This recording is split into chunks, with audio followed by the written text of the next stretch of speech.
this type of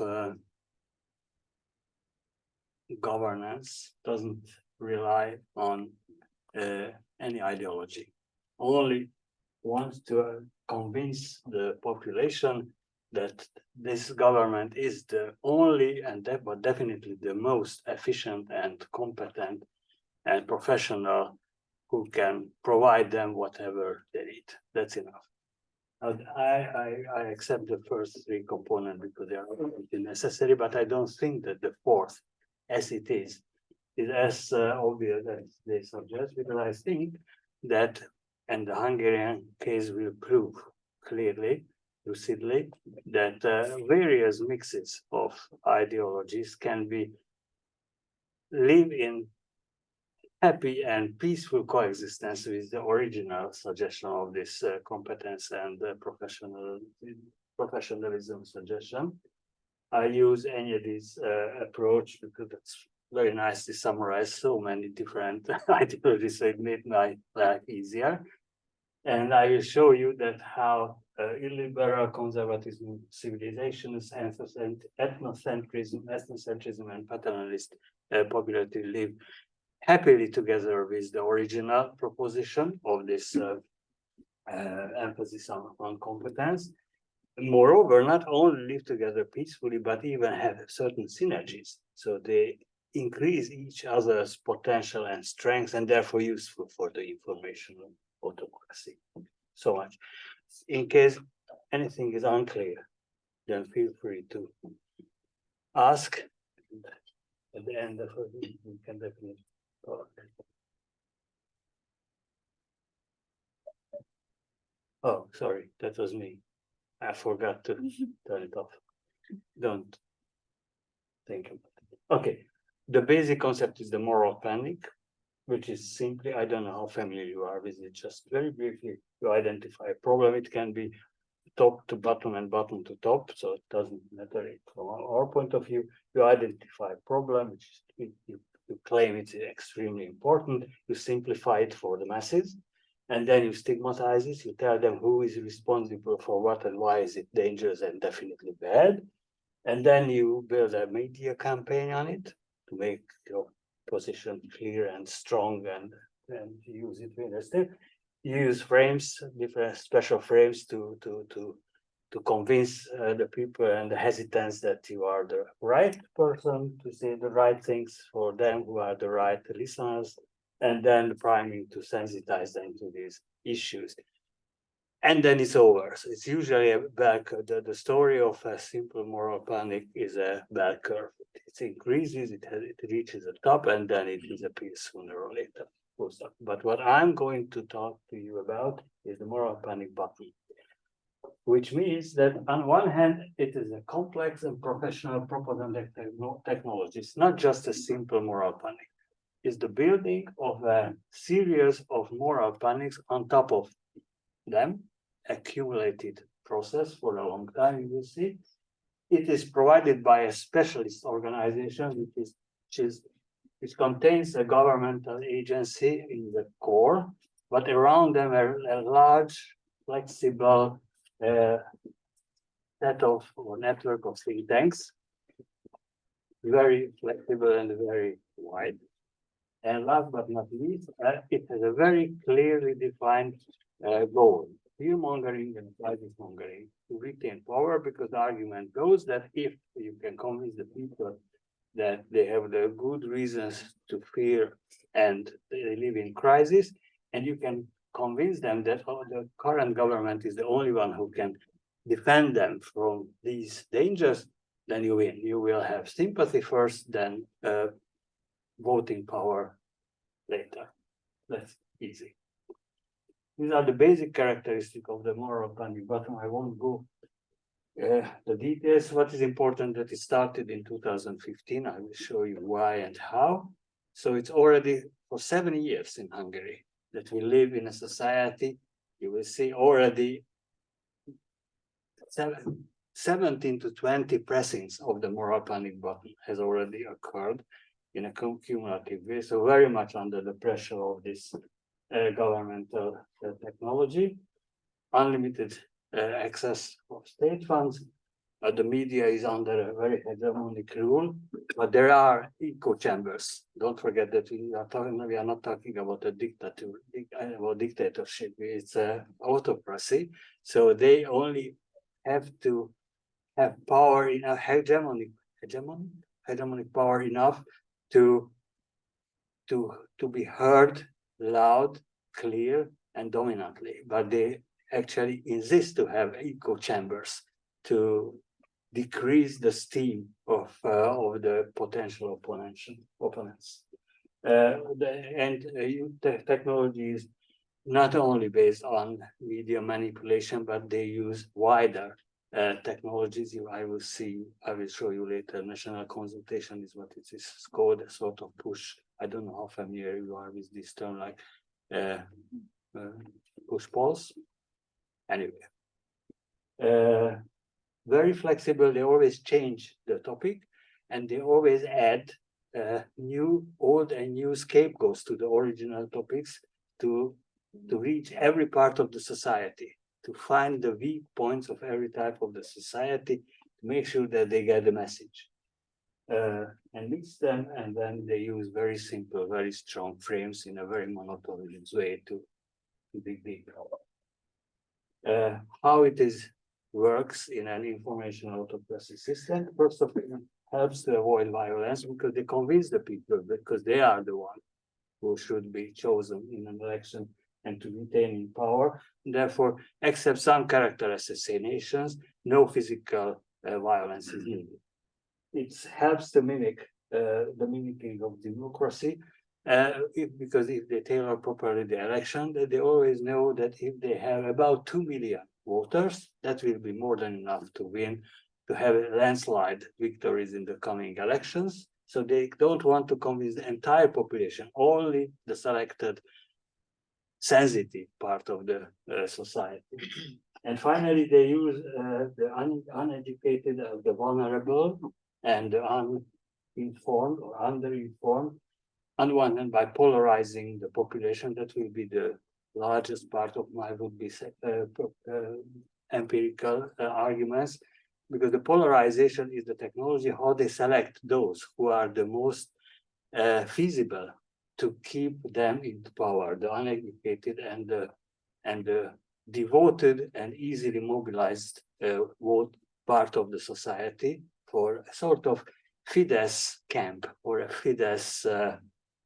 I don't want to use other terms. Sometimes I use too strong terms. So let's say a Fidesz subpopulation, devoted believers of Fidesz, Orban and the guys. And they homogenize their thinking. Actually, they can reach a point when non-thinking is preferable.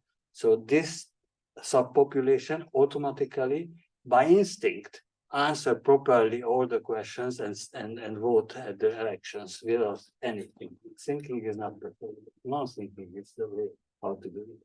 And they can be easily mobilization. The rest is just ignorable. They don't fight the rest of the population. They just let them think whatever they want, try to confuse them, various technologies, and ignore the rest. Okay? Okay, birth of the moral panic button. In 2014, there was an unexpected decrease of popularity of Fidesz. It was just a mistake, a governmental mistake to try to tax the network, the net, and the Wi-Fi. That's a bad idea. So there was a spontaneous series of riots in Budapest. The popularity significantly decreased in months. That's a very significant decrease. Every public opinion researcher can tell you that 10% decrease is huge. They experimented with various technologies how to win back the popularity. They attacked NGOs, but the Hungarian population doesn't really care. NGO doesn't even listen to the arguments for or con. They experimented to talk about the revival of the death penalty. That's a very good idea in a socialist and the post-peasant society, because death is something which comes easy to untamed barbarians from the eastern pasture of the east. But Hungary signed certain contracts all over the European Union and the United Nations. It was I would say, too difficult to do. So they finally, this is a picture of the after the Charlie Hebdo attack in Paris, where there was a unity march. Orban here, young Orban. But while all the other participants of this unity march declared the dangers what terrorism can cause for the society, he came back to Hungary with this message that Hungary, because of the close connection between immigration and terrorism, Hungary should close the borders and no migrants should be allowed to Hungary because of this. So use this technique already. I call it as an alpha test of the moral panic button, just to see how the Hungarian population will react on this discourse. They dominated the propaganda machine already in the first months after immediately Charlie Hebdo. And then I don't know whether you the name Finkelstein. It's a worldwide think tank who help various conservative governments to win elections, and he introduced Netanyahu to Orban and vice versa, and then came up with the idea that they perhaps should use a proper culprit, a proper scapegoat, and use it as a basis of an authoritarian propaganda machine. To say that this international, you will see later the details of the argument, it threatened the Hungarian democracy. Nowadays, the more let's say popular as sexy term, the sovereignty of the Hungarian society, and therefore we should defend ourselves with the help of the Orban government against him. And this is Goebbels. This is just a standard reference to his basic idea, which is very good in a dictatorship, but it's not enough for an informational autocracy, saying that it is a completely closed society and under total rule of the propaganda machine, then the state should lie big, not small. We're big and repeat it several times because no one will believe that the state is able and ready to lie that big. And if that is repeated several times, that it will work. But it's only partly true to our case. So they started the moral panic button. This is almost the whole story. This is where it started. This is the alpha test phase in early 2015. About the year, there are the national consultations and the elections and the referenda, which are clearly, you will see the detailed examples. I will never have time, even in Hungary in school, to explain the entire system, and no one have an overview of it. Okay? Below are those informational campaigns and general manipulative actions which are related to the moral panic button, but the moral panic button pressings are on the top of the CEU. And CEU was, Hungary got rid of CEU because you were extremely dangerous for the Hungarian people. Good. The newest ones are related to the war. And there is an even newer one. It's right now on the field. It's on sovereignty and how Hungarian sovereignty is under attack. I will tell you, or you can tell me by the end of this lecture by whom, because it's obvious. It's just a new mix of the original scapegoats. So we start here.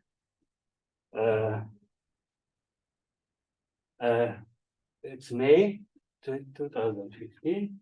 Just an example, there were billboards and TV spots all over the country. Wherever I went biking, they always came opposite direction. Huge billboards. The message is that there are the messages. So, and a nice blonde virgin, she can't tell anything wrong. National consultation on immigration and terrorism. It was the key term. You remember when they came back from Charlie Hebdo. So this was the national consultation by which the government and this moral panic button headquarters wanted to use to convince the people that what they think, and that what they think is in fact the truth. This was the letter they sent to everybody, very important for everybody, every household, and within every household, every person individually, with an invitation to his picture and signature to make it very influential. Everybody likes to get a letter from a prime minister. Everybody, it's very personal. So it's very convincing that you are important. So you read it and answer it if you are weak enough. The text, I won't go into the details, but for those who are familiar with content analysis, this is a rather convincing example how this moral panic button used the frames to make sure that the people will get the message. First of all, we Hungarians, that's the big we, with a big W, but I am sure that's him. But I am sure that you will remember what happened. And then please contact us, again, plural. But then I am counting on your opinion. So playing with we and I, that's the real context of the message. And as far as the content of the message is concerned, there is the competence. Brussels is bad, bureaucratic, weak, unorganized. We are extremely good, competent, professional, quick. The liberal conservatism, migration, and terrorism are closely connected and bad. And the charismatic father figure with whom you can discuss all your problems, and he will definitely come to you and solve your problems. So that's the basic structure of a proper moral panic button pressing. And that was the first one. As to the, I don't know how familiar with the technology of push polls. Push poll is when it's a fake public opinion poll. It looks like as if there were questions, but in fact, they are not questions. They are messages. So if you read the question, it doesn't matter what you answer. What was important that you read the question, because the question itself tells you what you are supposed to think. And then you can sell the merchandise. So this is a standard technology in commercial telemarketing activities. I don't know why. This was one of the questions of the first national consultation. Do you think that Hungary could be a target of that in the next few years?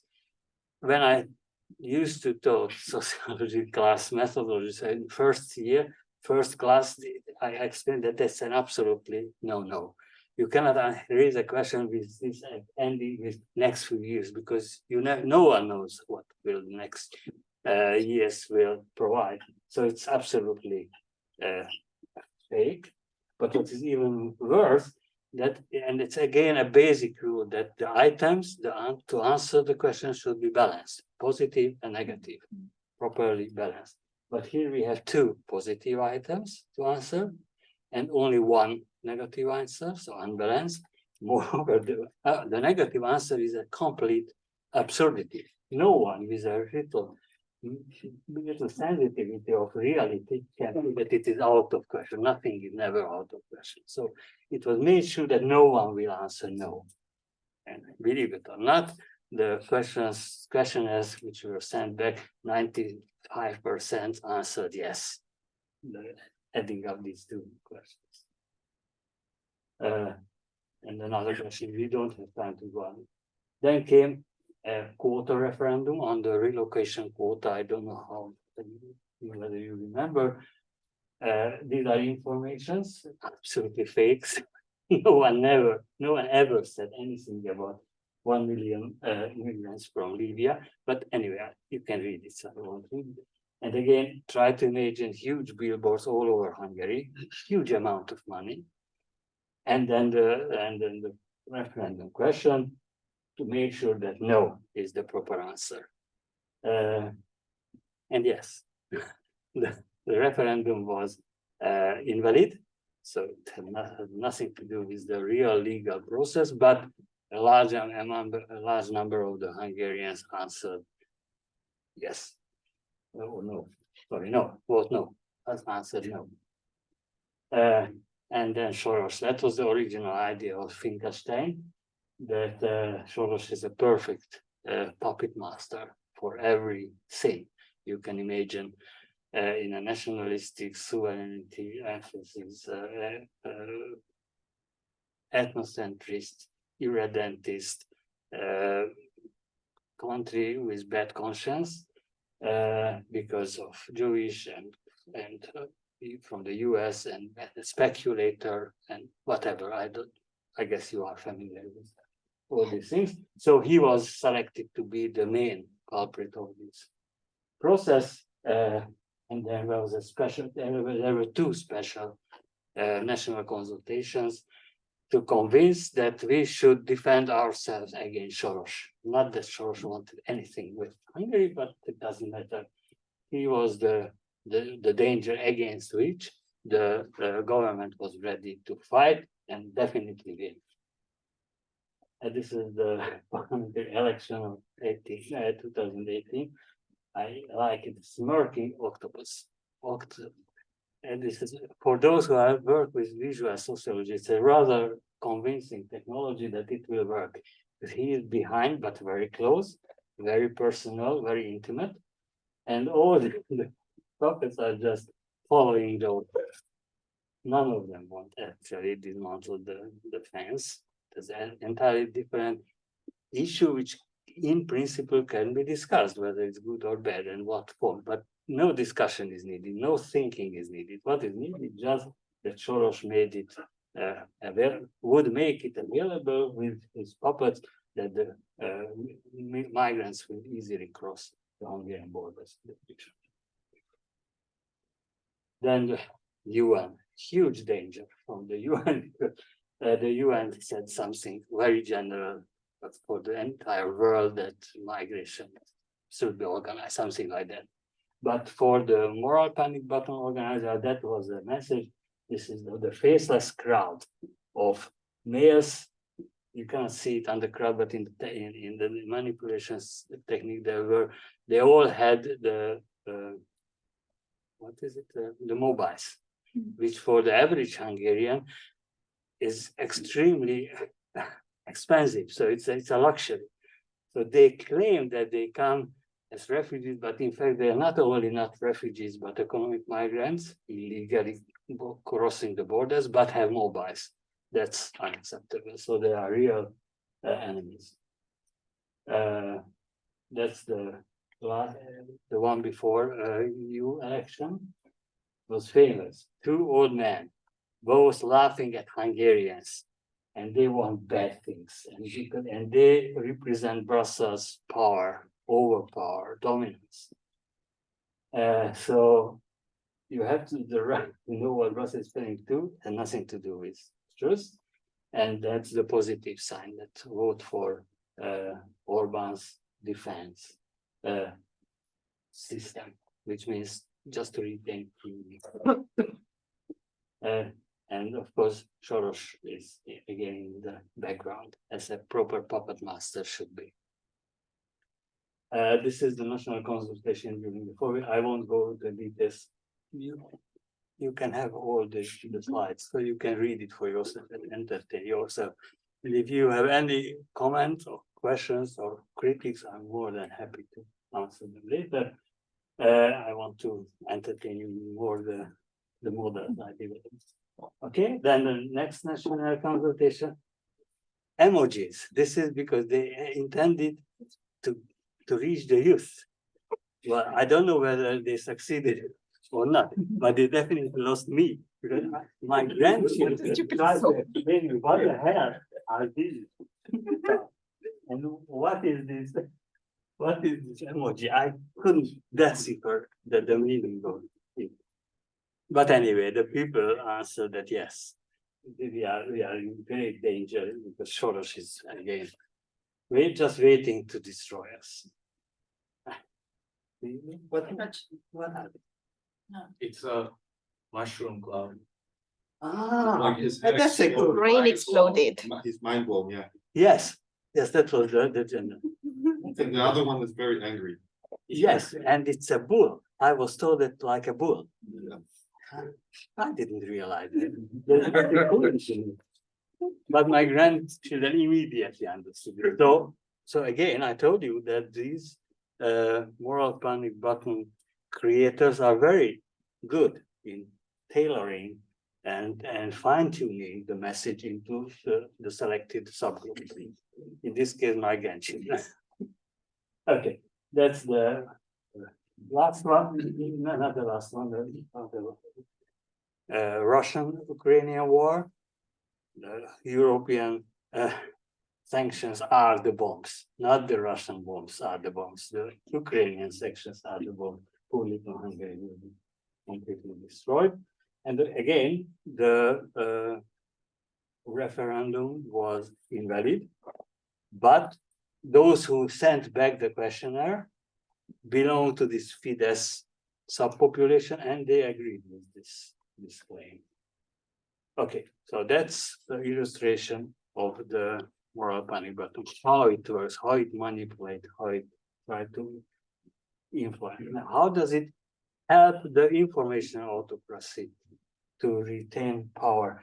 I don't have a, what, you tell me how much time I have. 10-15 minutes. There's still about 10-15 minutes, but you can. Only? But You I can lost take- a lot of minutes. You can, of course. You Yeah. can take as much as you need, of course. No, what their faces. No, no, I won't that face it. Okay. That just proves that the moral panic button works, which means that after the loss of popularity in 2014, when they started to build the moral panic button and started to press it and getting it, since then their popularity never decreased again. And there were various elections, and they won all the elections, and not only won all the elections, but these were landslide winnings, 2/3 majorities, absolute power in the parliament. Okay, so the conclusion is that the moral panic button indeed helps to develop and retain the power for those who use this informational autocratic technology, governance. Okay.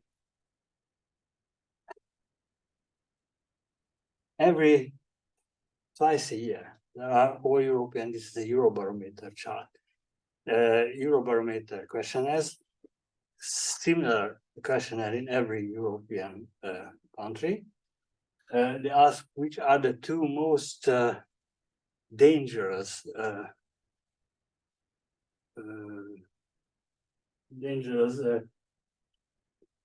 the two biggest dangers for the European Union. And you can select about, I don't know, 2 from 12. These are the terrorism and migration, the Hungarian population, and all the other European countries. Only the migration is interesting for us at the moment. You see that migration or immigration in the European Union has significantly increased in 2015. That was the year when there were real issues, migration issues, and then it started to decrease because other problems became more important. Not in Hungary because of the moral panic button itself. So what did I do? It followed exactly the same pattern, but then started the moral panic button, and it managed to retain the importance of migration as the greatest danger for the European Union. So the increasing difference is the result of the moral panic button manipulation. The Hungarians felt that for the European Union, migration is the biggest danger, despite the fact that Europeans didn't feel that way, or on a decreasing scale, that way. I stop this because that's better things to tell you. This is I don't know, you are familiar with, no, you are not, natural language processing, content analysis, media content analysis, okay? This is what I created with my colleagues. We selected all those articles which focus on migration. So this is the migration discourse, media discourse. And within this migration media discourse, we selected those articles in which we identified Soros, or a keyword for Soros, COVID, and Soros and COVID. And we argued that if we are correct, that the moral panic button uses the media as a tool to convince the people that Soros, as the puppet master, is the main culprit of everything bad, then these articles should have more negative impacts. In migration context, Soros can only negatively represented in these articles than in the general discourse. And I won't go to the details, but this is a nice example how moral panic button develops its own language. The two dependent variables were whether the article used the term refugee or migrant to talk about those who were coming to Hungary. The refugee has a positive connotation. The migrant usually is neutral, but not in Hungary. In Hungary, it has a negative connotation because it's foreign term, new term, and it was immediately abused by the moral panic button developers to add negative adjectives like illegal migrant or economic migrant or informal or something like that. So it's a negative, it has a negative. These four explanatory variables show the belonging of the media to the government under direct influence of the moral panic button, or non-government media. I never use the term independent, but it's not under direct influence of the government. And these are the three categories of special narratives which were imposed upon the content of the article. Articles which contain migration, Soros, and COVID as well, or migrant Soros, or only migration, COVID. This is in fact all these three compared to all which is about only migration, and these are the more moral panic button bias discourses. And you see that in the pro-government media, refugees are likely not to appear because they prefer to use the migrant term. The non-government media use the refugee and not the migrant term. So the very basic labeling, which is really the basis of every language, is significantly different in the two parts of the media. And the migrant term indeed was biased by the moral panic button developers. This is again on polarization, but on political attitudes. This is from another, it doesn't matter for the moment. What is important, we identify the dependent variable, whether the person claim that he will vote for the Fidesz or not. That's the two dependent variables. The first and important conclusion that our questionnaire, in which we in this approach, I only use the ideology terms, not the control variables. That the ideology elements of the question are very well defined. Who is likely to become a Fidesz voter, which means that this is really a very effective polarization impact, because if you agree with these claims, these are the dangers and these are the scapegoats. If you agree that these dangers are real dangers and these scapegoats are real scapegoats who cause those dangers, then you are likely to become, it's a very strong positive association. a Fidesz voter. If not, then you are just the rest of the population. And indeed, almost all of them significant and strong influences, while almost all of them negative influences. So the polarization, as far as political attitudes are concerned, really strongly define the situation for the average potential voter. Now, this is a pro-Soros or pro-Orban cluster test. This is again polarization, but now on political attitudes. We created two clusters. One cluster in which we asked which are the politicians you are in favor of, and the list contains Juncker, Merkel, Obama, the Pope, Putin and Orban, and Soros. And the pro-Soros cluster contains those who said that we like Soros, not this word, this was the wording, and the pro-Orban said that we like Orban. And what is important in this case again, that these are very clearly separate the population. So the polarization work unquestionably and very significantly work. This is how to send back the questionnaire. I mentioned already that the questionnaire, almost all the referendum and were invalid. Not almost all the referendum were invalid, and the national questionnaires were always close to 100% pro moral panic button believers. And this shows that indeed, if you are a Fidesz voter, you will send back the questionnaire. So what the common sense already said, it's obvious that the answer will be a general agreement with the proposed questions if they are already convinced that this is the only way to not think and instinctively answer the questions.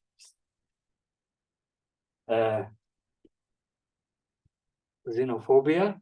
These are only this is from the European Social Survey. I just want to show you that in Hungary, in 2002, decade before the moral panic button, already the level of xenophobia was higher than in other European countries. These countries were selected because these were the countries where after 2015, the level of xenophobia has increased. In other countries, it hasn't even increased. So these are those countries where xenophobia has increased after 2015. But compared all of them, in Hungary, the level of xenophobia has already been higher. But after the start of the moral panic button, it changed a new trend. So that was a significant extra increase of the level of xenophobia, which in our explanation is explained by the introduction of the moral panic button. This is the long-term level of xenophobia within Hungary. I won't waste time with the rest of it. What is important one is that in 2015, when the moral panic button was started to be spread, then those who previously were less dominant, let's say xenophobic, who agreed with an idea that the Hungarian border should be closed for everybody without any further question. Increased significantly, and this subpopulation became bigger than the other population, part of the population which used to be. From the very beginning, I started to measure the level of xenophobia, the typical or the dominant of the Hungarian population, who answered to this question that it depends whether to close the border or not. So they became losers. Xenophilia disappeared. Polarization, in this case now the attitudes, which are the factors which increases the probability that a person will be xenophobe if he is a Fidesz voter. If he is a Fidesz voter, then it definitely will increase it. And that's also very important. If you are uneducated or less educated than the average, then it will also increase the likelihood that you become xenophobe. So as I at the very beginning tried to stress, the informational autocracy uses the moral panic button especially effectively if there is no defense of education in the population. So the less educated and the less civilized part of the population is more likely to become Fidesz voter, and then more likely to become a humble and obedient, devoted follower of the information autocracy. Conclusion: MPV polarizes several aspects. Empirically can be proven that it significantly select those who are uninformed, uneducated, and vulnerable, and therefore can be easily mobilized and to convert a devoted follower of the information. Autocracy. I'm getting tired because of that delay. This devoted group should be large enough to win a properly tailored in a properly tailored institutional structure, which is the law, the media hegemony, and the election rules, to grab and retain the power for the IA. The rest of the population is not. These are double P's, not a Hungarian word. So to make this that it will occur, the informational autocracy, I will never be able to tell again properly. To homogenize the population can be effectively done by the hegemony over the information channels and the professional manipulation of the application of the professional, very professional manipulation techniques of the moral panic button. And the result will be, at least in the short run, a homogenized group of believers who do not question any message from the moral panic button. And in the long run, and that's I would say, the most dangerous negative consequence of the successful application of the moral panic button, an apoliticized and intolerant society. The real danger, my suggestion, that as it is now, this the Hungarian version of the moral panic button is a unique type of propaganda machinery, but not in the sense that any element of it is new or was invented by Hungarians, but the way the way it works for already years, and the fine-tuning technology developed, it becomes a real product which then can be imitated or copied by other powers who intend to use certain elements if they want to develop their own informational autocracy, or at least apply certain elements of it, especially very, very efficiently. So it's a product which even Hungary started to export in certain Balkan countries. But even if it's not as a unique product, then certain elements of it can be part of the worldwide circulation of populist and ethnocentrist and informational autocratic technologies. Thank you.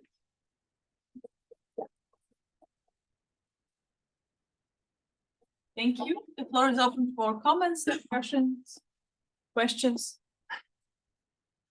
Yeah, Melissa, go ahead. So I'm always, with this information autocracy concept, wondering about the violence aspect. So in this case, if the opposition had been able to contest those national contestations, right? If they had been able to organize their supporters to send back with no votes, right? Let's assume. Then that mechanism wouldn't have been working that smoothly, presumably.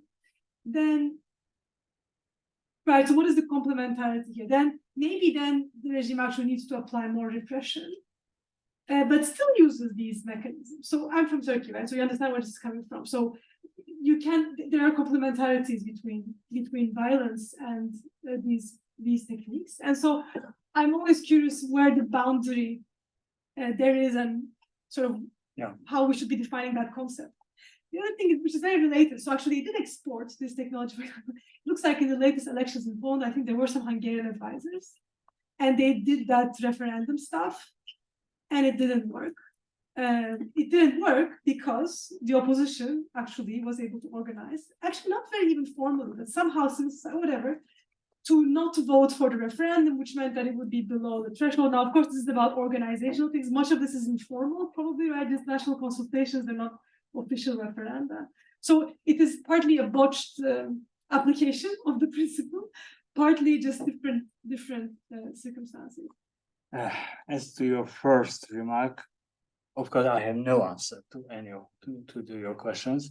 But the first question, I heard to mention it by various, not political scientists, but publicists, journalists, that where is the threshold where an informational autocracy can afford not to use violence, and in case it's starting to lose again power, or at least feels threatened that to lose power, and perhaps realize that these technologies, this moral panic button technology, is not strong enough, not enough.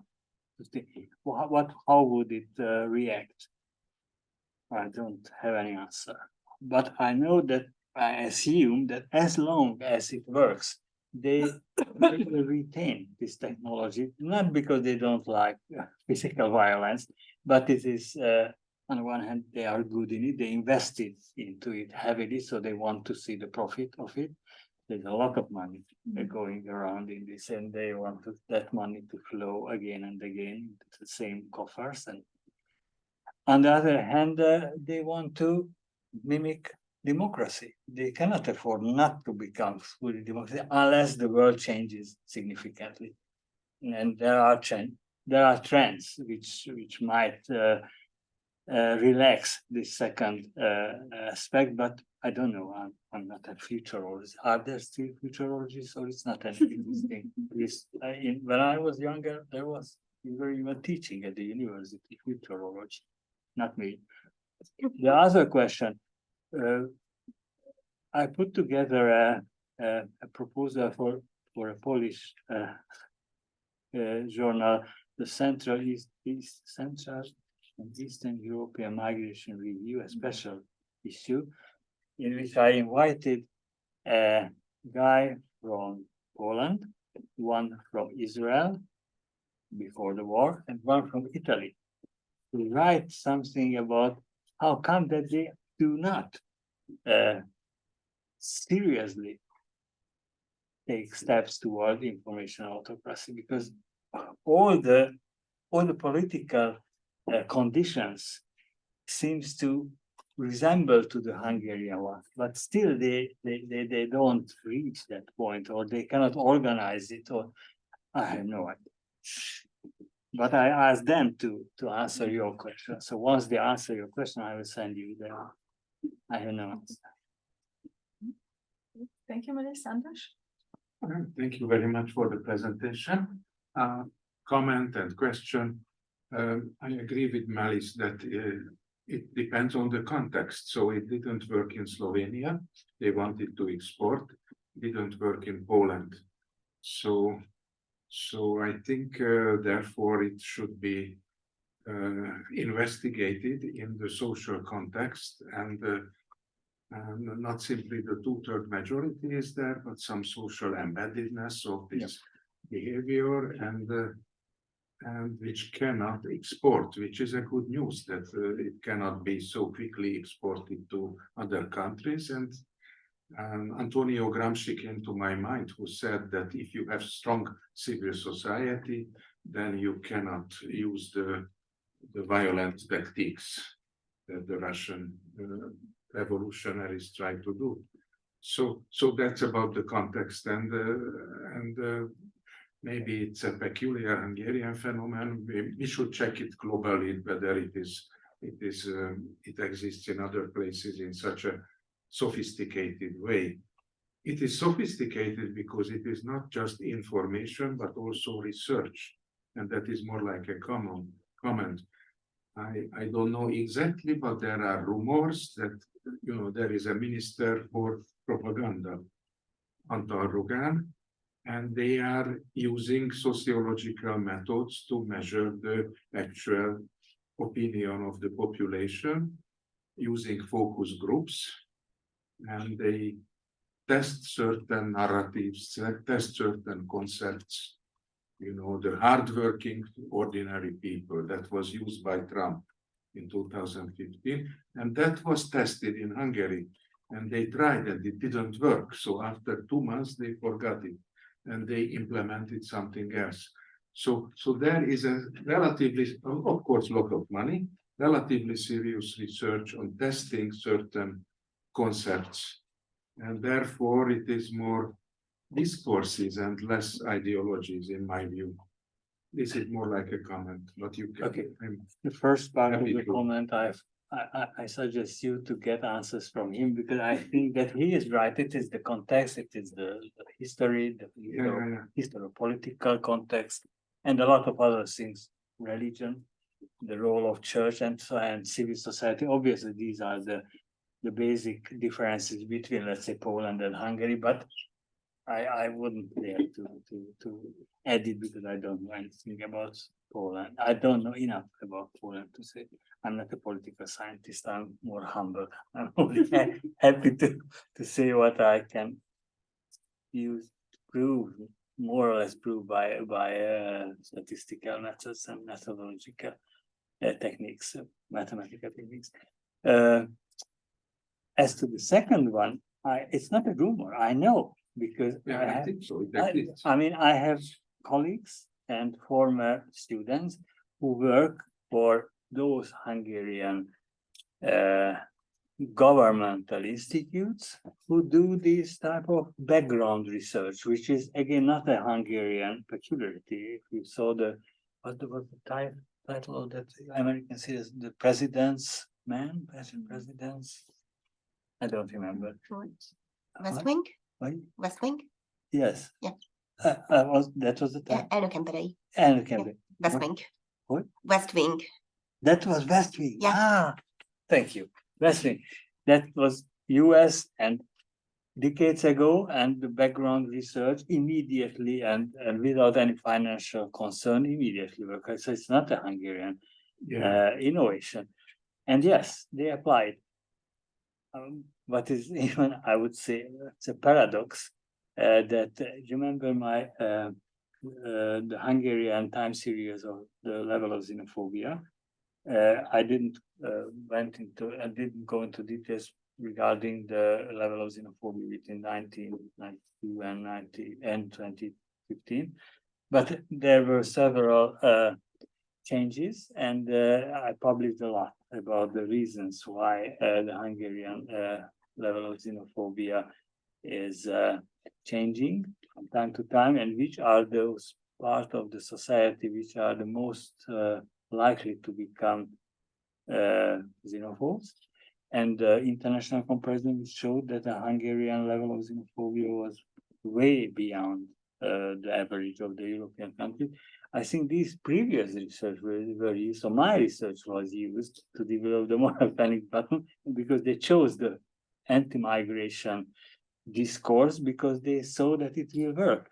Because the anti-Semitic discourse, which would be easy with Soros, didn't work because they wanted to emphasize that it is not the Jewish background of Soros why they chose it. It was several times. It's more difficult to explain, but anyway, so it was not EU conform to have anti-Semitic discourse to put into the core of their manipulation technique. And the gypsies, the gypsy Roma population, which is very easy to select for as a scapegoat. On one hand, they were already used by the Jobbik, On the other hand, they were poor, so they were not proper enemies. And therefore, the migrants who actually didn't exist, that's the proper way of doing a fake enemy. They don't exist because you can